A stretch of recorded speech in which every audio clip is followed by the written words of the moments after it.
In this video, I'm going to demonstrate how one interprets a correlated strategy in a scenario.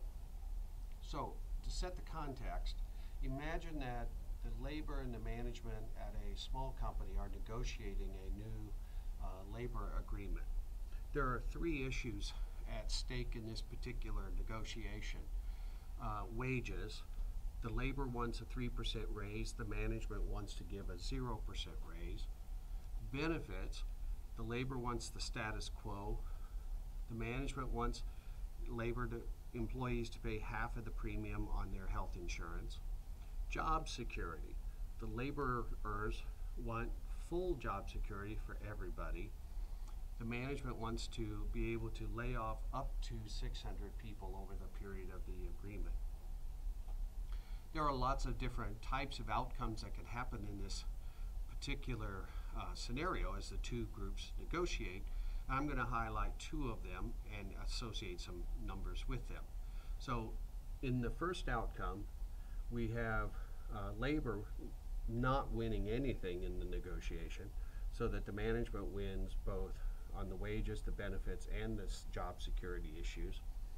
And another outcome could be that the labor wins on the wage issue and gets a 3% raise, but the management in response has the employees pay half of their health insurance benefit and is able to lay off employees as needed. As always, we assigned utilities for labor and management to these, and we choose the numbers 0 and 100 for the labor and the management, and over here we will pick 50 and 90. Okay, so point being is that labor, independently of the management, assigns a value of 0 to not winning anything, and a value of 50% or 50 to winning on the wage issue.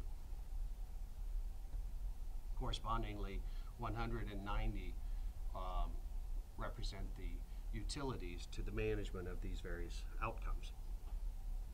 Okay, so now suppose there's an arbitrator that comes along, listens to all of their arguments and their cases, and says that the solution that we're going to do is we're going to come up with the outcome 20, 96. This is the payoff pair that he obtains by applying one of the three solution concepts that we have in our chapter on bargaining games.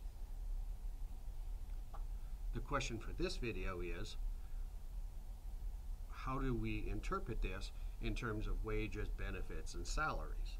In other words, how do we go from the mathematical outcome back to the scenario? Okay, well, let's look at this particular outcome and see what happens.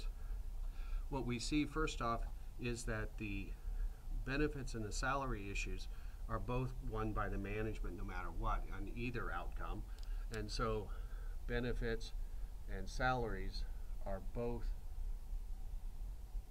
given to the management.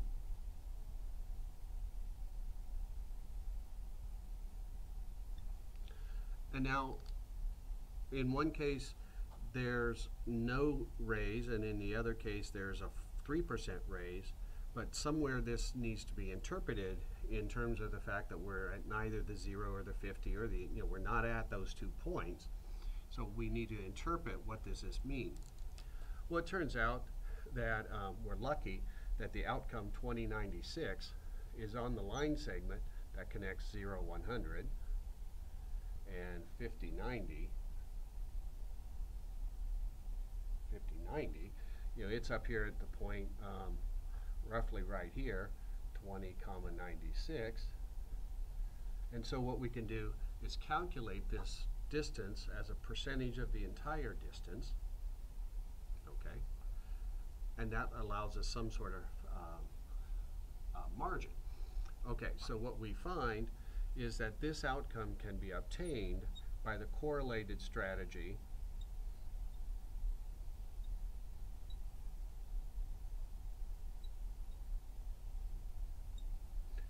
uh, 0.6 times this outcome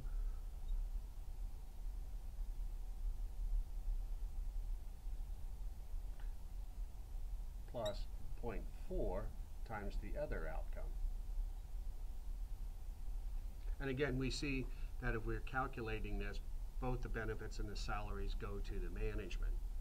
So what do we do with the wages? Well, this seems to be in management's favor, and so for wages,